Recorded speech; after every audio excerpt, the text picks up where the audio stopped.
എപ്പിസോഡിന്റെ opening സീനിൽ നമ്മുടെ hero Ichigo അവനാണെങ്കിൽ വൈറ്റ് സെറ്റ്സു അവന്റെ വയറ്റിൽ കുത്തിയിറക്കിയ ആ വൈറ്റ് സ്ക്വാഡ് അതങ്ങനെ നല്ല ഫോഴ്സിൽ പുറത്തേക്ക് വലിച്ചൂരി എടുക്കുകയാണ്. വൈറ്റ് സെറ്റ്സുവിന് മനസ്സിലാവും ഹീറോ അവൻ കുറേശ്ശെ കാര്യങ്ങളെല്ലാം തന്നെ റിയലൈസ് ചെയ്യാൻ തുടങ്ങിയെന്ന്. ഹീറോ ആണെങ്കിൽ ആ സ്ക്വാഡ് വലിച്ചൂരി താഴേക്ക് വീഴുകയാണ്. അടുത്ത നിമിഷം അവന്റെ കയ്യിലുണ്ടായിരുന്ന സ്ക്വാഡ് അതങ്ങനെ ബ്ലാക്ക് ആയി തീരും. മാത്രമല്ല ഇവിടെ വൈറ്റ് ഇച്ചിഗോയുടെ കയ്യിൽ ചെറിയൊരു സ്ക്രാച്ച് വീണ് അതിലൂടെ ബ്ലാക്ക് കളറിൽ ബ്ലഡ് താഴേക്ക് പോകും. അതുകൊണ്ട് ഹാപ്പിയായ വൈറ്റ് ഇച്ചിഗോ ഹീറോ ഇച്ചിഗോയെ വീണ്ടും മറ്റൊരു ഡയമെൻഷനിലേക്ക് കൊണ്ടുപോവാണ്. ഇത്തവണ അവന്റെ ഓപ്പണന്റ് ആയിട്ട് വന്നിരിക്കുന്നത് സോൾ സൊസൈറ്റിയിൽ ക്യാപ്റ്റന്മാരുടെ ഇടയിൽ ഏറ്റവും പവർഫുൾ ആയ സാക്ഷാൽ സെറാക്കിയാണ്. സെറാക്കിയാണെങ്കിൽ ഹീറോയെ നോക്കി ഫൈറ്റ് ചെയ്യാനായിട്ട് അങ്ങനെ ടെററായിട്ട് നിൽക്കും. ഒക്കെയും അവന്റെ ആക്ഷൻസ് ഒക്കെ കാണുമ്പോൾ ഹീറോയ്ക്കാണെങ്കിൽ നല്ല രീതിയിൽ പേടി തോന്നും. പക്ഷെ അടുത്ത മൊമെന്റിൽ ഹീറോ തിരിച്ചറിയും, ഞാൻ ഇങ്ങനെ പേടിച്ചിരുന്നിട്ട് യാതൊരു കാര്യമില്ല, എങ്ങനെയെങ്കിലും എനിക്ക് എന്റെ ഭയത്തെ അതിനെ അതിജീവിച്ചേ പറ്റൂ, അല്ല എങ്കിൽ തീർച്ചയായിട്ടും ഞാൻ വലിയ ട്രബിളിൽ ചെന്നുപെടും. എന്റെ ഫാമിലി, ഫ്രണ്ട്സ് അവരെല്ലാവരും എന്നിൽ പ്രതീക്ഷ അർപ്പിച്ച് ഡിപ്പെൻഡ് ചെയ്താണ് ജീവിക്കുന്നത്. അവരെ പ്രൊട്ടക്ട് ചെയ്യാനുള്ള ഉത്തരവാദിത്തം എനിക്കുണ്ട്, അതെനിക്ക് ചെയ്തേ പറ്റൂ എന്ന് പറഞ്ഞ് ഹീറോ ആണെങ്കിൽ ഇപ്പോ സർവ്വധൈര്യവും പവറും ഒക്കെ സംഭരിച്ച് സാക്ഷാൽ ക്യാപ്റ്റൻ സെറാക്കിയായിട്ട് ഫൈറ്റ് ചെയ്യാൻ ആളുടെ മുൻപിലേക്ക് വരും. ഹീറോ ആണെങ്കിൽ സെറാക്കിയുടെ അടുത്തേക്ക് വരെ അവന്റെ മനസ്സിൽ ആ ഹോലോസിന്റെ ചിത്രങ്ങൾ അതങ്ങനെ മിന്നിമായാണ്. അവൻ ഇത്രയും കാലം ഫൈറ്റ് ചെയ്ത ഹോലോസ് അവറ്റുകളെല്ലാം തന്നെ നിമിഷങ്ങൾ കഴിയുന്തോറും കൂടുതൽ പവർഫുൾ ആവുകയാണ് ആ ഐസിന്റെ സഹായത്തോടു കൂടെ. റീപ്പേഴ്സിനാണെങ്കിൽ ഫൈറ്റ് ചെയ്യാൻ മാത്രമേ അറിയൂ. അവർക്ക് കാര്യമായിട്ടുള്ള ഇമോഷണൽ അറ്റാച്ച്മെന്റ് ആരോടും തന്നെ ഇല്ല. എന്നെ കൊണ്ട് മാത്രമേ ഇതിനെല്ലാം ഒരു ചേഞ്ച് കൊണ്ടുവരാനായിട്ട് സാധിക്കൂ. സോ ഞാൻ ഈ സമയം എന്റെ പവറിനെ കറക്റ്റായിട്ട് ഉപയോഗിക്കണം എന്ന് പറഞ്ഞ് അവനിപ്പോ സെറാക്കിയുടെ തൊട്ടടുത്തെത്തും. ലൈഫ് ഓർ ഡെത്ത് മത്സരം അതാണ് ഇപ്പൊ ഹീറോ നടത്തിക്കൊണ്ടിരിക്കുന്നത്. ഇതിനു മുൻപ് ചെയ്ത എല്ലാ ഫൈറ്റും ഒരു സെക്കൻഡ് ആലോചിച്ച് അടുത്ത നിമിഷം അവൻ സെറാക്കിയായിട്ട് ഏറ്റുമുട്ടും. സെറാക്കി ആണെങ്കിൽ വമ്പം പവറിൽ ഹീറോയെ അറ്റാക്ക് ചെയ്യും. വൈറ്റ് ഇച്ചിഗോയുടെ ബോഡിയിൽ കുത്തിയിറക്കിയ അതേ സ്ക്വാഡ് ഉപയോഗിച്ചാണ് അവൻ സെറാക്കിയായിട്ട് ഫൈറ്റ് ചെയ്യുക. വൈറ്റ് ഹോളോ ഇച്ചിഗോയ്ക്ക് ആ കാഴ്ച കണ്ട് ഭയങ്കരമായിട്ട് അത്ഭുതം. കാരണം ഹീറോയുടെ പേടി അതിപ്പോ ഒരു പരിധി വരെ കുറഞ്ഞിരിക്കുകയാണ്. കട്ട് ചെയ്ത ഇപ്പൊ റിയൽ വേൾഡ് കാണിക്കും. റിയൽ വേൾഡില് ഹീറോ മുഴുവനായിട്ടും ട്രാൻസ്ഫോം ചെയ്ത് ഒരു ഹോളോയെ തീർന്നിരിക്കുകയാണ്. ആ ഫ്രീക്കൻ മുടിയൻ ഇപ്പൊ ഹീറോയായിട്ട് അറ്റാക്ക് ചെയ്യാൻ അവന്റെ അടുത്തേക്ക് വരും. പക്ഷെ അവനാണെങ്കിൽ ഹീറോയുടെ പുതിയ ഫോം കണ്ട് നല്ല പേടിയാവും. വേറെ വഴിയില്ലാതെ ഇപ്പൊ വൈറ്റ് സെറ്റ്സ് ടീം അവരെല്ലാവരും മാനസികമായിട്ട് ഇച്ചിഗോയെ കൊല്ലാൻ തയ്യാറായി കഴിഞ്ഞു. കാരണം അവരുടെ കണ്ണില് ഇച്ചിഗോയെ മുഴുവനായിട്ടും ആ ഒരു ഹോളോ കൺട്രോളിൽ എടുത്തു കഴിഞ്ഞു. സോ ഇനിയും ഇങ്ങനെ മുൻപോട്ട് പോയ ഇച്ചിഗോ അവർക്ക് മാത്രമല്ല അവിടെയുള്ള ജനങ്ങൾക്ക് എല്ലാവർക്കും വലിയൊരു വെല്ലുവിളിയായി തീരും. പക്ഷെ അടുത്ത നിമിഷം അവരെ ഞെട്ടിച്ചുകൊണ്ട് നമ്മുടെ ഇച്ചിഗോ അവൻ വീണ്ടും ബാക്ക് ടു നോർമൽ ആവുകയാണ്. ഇവിടെ ഇന്നർ വേൾഡില് അവൻ ആ സ്ക്വാഡ് ഉപയോഗിച്ചുകൊണ്ട് വൈറ്റ് ഇച്ചിഗോയെ ആഞ്ഞു വെട്ടും. ഉടനെ വൈറ്റ് ഇച്ചിഗോയും ബ്ലാക്കായി മാറും. വൈറ്റ് ഇച്ചിഗോ ആണെങ്കിൽ അവസാനമായിട്ട് ഹീറോയെ നോക്കി ചിരിക്കുകയാണ്.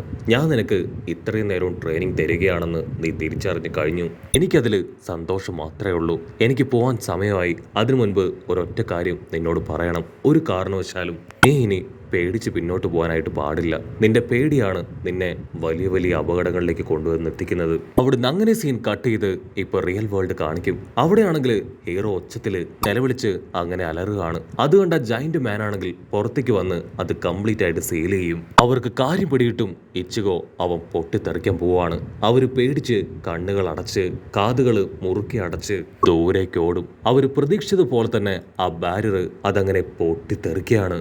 അവിടെ ഉണ്ടായിരുന്നവരെല്ലാവരും ആ ഒരു കാഴ്ച കണ്ട് അങ്ങനെ പേടിച്ച് നിൽക്കുകയാണ്. അടുത്ത നിമിഷം ഇച്ചിഗോയുടെ ബോഡിയിലുണ്ടായിരുന്ന ആ ഒരു ഹോളോ മാസ്ക് അതങ്ങനെ രണ്ടായിട്ട് പിളർന്ന് താഴേക്ക് വീഴും. ഹീറോ ആണെങ്കിൽ പതിയെ അവന്റെ ഹോളോയെ കൺട്രോൾ ചെയ്ത് കഴിഞ്ഞു. പക്ഷെ അപ്പോഴും ഇച്ചിഗോയുടെ മനസ്സിൽ അവസാനമായിട്ട് ആ വൈറ്റ് ഇച്ചിഗോ പറഞ്ഞ കാര്യങ്ങൾ തന്നെയാണ്. അപ്പൊ അവിടുന്ന് അങ്ങനെ സീൻ കട്ട് ചെയ്ത് ഇപ്പൊ ഒറിഹിബയെ കാണിക്കും.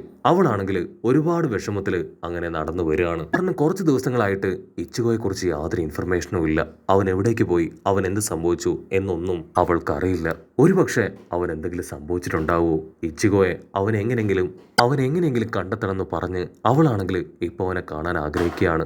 കാരണം അവൾ പതിയെ ഹീറോ ഇച്ചിഗോയെ ഒരുപാട് സ്നേഹിച്ച് തുടങ്ങിയിരിക്കുകയാണ്. മറ്റൊരു ഫീല് അത് അവളുടെ മനസ്സിൽ ജനിച്ചു കഴിഞ്ഞു. അവൾ അങ്ങനെ ഹീറോയെ കാണാനുള്ള ആഗ്രഹത്തിൽ മുൻപോട്ടേക്ക് നടക്കുമ്പോഴായിരിക്കും ഇച്ചിഗോയുടെ പവർ അത് പതിയെ അവൾ സെൻസ് ചെയ്യാനായിട്ട് തുടങ്ങുക. അവൾക്ക് ആ പവർ കിട്ടേണ്ട താമസം അവൾ ഭയങ്കര ഹാപ്പി.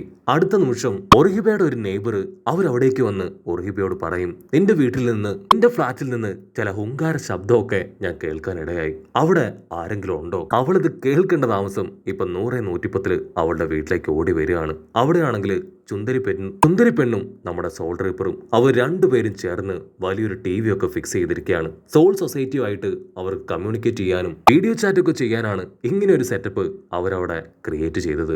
ഇതിന്റെ ശബ്ദമാണ് അവിടെ ചുറ്റുമുണ്ടായിരുന്ന ആളുകൾ എല്ലാവരും തന്നെ കേട്ടത്.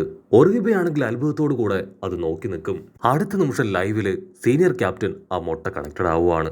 ആളാണെങ്കിൽ ഇപ്പോ അവരോട് പറയും, മാസങ്ങൾക്ക് മുൻപ് ഇവിടെ സോൾ റീപ്പർ ക്യാപ്റ്റൻ ആയിരുന്ന സാക്ഷാൽ ഐസൻ അവൻ ആ ഹോളോ വേൾഡിലേക്ക് പോയി. അവന്റെ ലക്ഷ്യം അതെന്താണെന്ന് ഒരുപാട് റിസർച്ച് ചെയ്തും ഇൻവെസ്റ്റിഗേറ്റ് ചെയ്തും ഇവിടെ സോൾ സൊസൈറ്റിയിലുള്ളവർ മനസ്സിലാക്കി കഴിഞ്ഞു. അവന്റെ ലക്ഷ്യം വോക്കൻ അത് ക്രിയേറ്റ് ചെയ്യാനാണ്. അത് കേൾക്കേണ്ട താമസം തോഷിറോ ആണെങ്കിൽ ഷോക്കായി അങ്ങനെ ഫ്രീസ് ആയിട്ട് നിൽക്കും. റീബയ്ക്കാണെങ്കിൽ ഒന്നും മനസ്സിലാവില്ല. അവൾ അപ്പോഴും ഫുൾ കൺഫ്യൂഷനിൽ തന്നെയാണ്. ക്യാപ്റ്റൻ ആണെങ്കിൽ ഇപ്പൊ അവർക്ക് പറഞ്ഞു കൊടുക്കും, വോക്കൻ മറ്റൊന്നുമല്ല, ഒരു സ്പെഷ്യൽ കീ ആണ്. അതുപയോഗിച്ച് ഏതൊരു ഡയമെൻഷൻ പോലും വളരെ ഈസി ആയിട്ട് അൺലോക്ക് ചെയ്യാൻ കഴിയും. ആ ഒരു കീ ക്രിയേറ്റ് ചെയ്തെടുക്കുക എന്നതാണ് ഇപ്പോഴത്തെ ഐസിന്റെ ഏക ലക്ഷ്യം. അവൻ സോൾ സൊസൈറ്റിയുടെ ഡയമെൻഷൻ അത് തുറന്ന് സോൾ സൊസൈറ്റിയുടെയും ഈ ലോകത്തിന്റെ കിങ്ങായി മാറാനാണ് ശ്രമിക്കുന്നത്.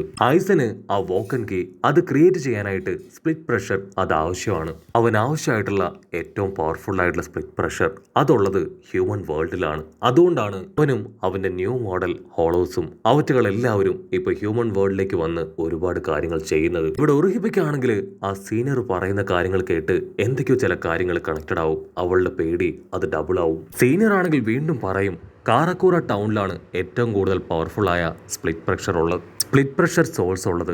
അവൻ ഒരുപാട് സ്പ്ലിറ്റ് പ്രഷർ സോൾസ് അവിടുന്ന് അബ്സോർബ് ചെയ്തെടുത്ത് കഴിഞ്ഞു.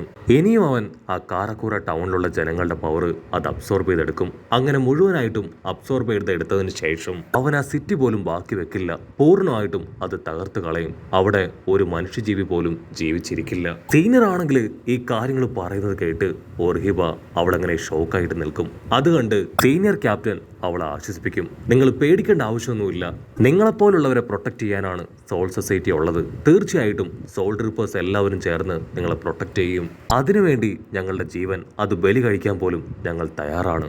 അതിനുവേണ്ടി ഞങ്ങൾക്ക് കുറച്ച് തയ്യാറെടുപ്പുകൾ അത് ആവശ്യമാണ്. സോ ഞങ്ങളുടെ ട്രെയിനിങ്ങും തയ്യാറെടുപ്പും അതെല്ലാം ആരംഭിച്ചു കഴിഞ്ഞു. മുൻപിലുള്ള സമയം വെറും 6 മാസമാണ്. അതിനുള്ളിൽ ആ ഐസൻ അവൻ കംപ്ലീറ്റ് ആയിട്ട് അവന്റെ റിസർച്ച് കംപ്ലീറ്റ് ചെയ്യും. 6 മാസത്തിന് ശേഷം ഈ ലോകം ഇന്നേ വരെ കണ്ടിട്ടില്ലാത്ത വലിയൊരു യുദ്ധത്തിനായിരിക്കും സാക്ഷ്യം വഹിക്കാൻ പോകുന്നത്. അതിനുവേണ്ടി ഞങ്ങളോടൊപ്പം നിങ്ങളും തയ്യാറായിരിക്കണം എന്ന് ക്യാപ്റ്റൻ പറയുന്നതോട് കൂടെ ഈ ഒരു എപ്പിസോഡും അവസാനിക്കുന്നു. എപ്പിസോഡ് ഇഷ്ടപ്പെടുകയാണെങ്കിൽ തീർച്ചയായിട്ടും ലൈക്ക് ചെയ്യാനും കമന്റ് ചെയ്യാനും ഷെയർ ചെയ്യാനും മറക്കല്ലേ. അടുത്തൊരു അടിപൊളി എപ്പിസോഡുമായിട്ട് കാണുന്നവരെ it's me with Mallu episode.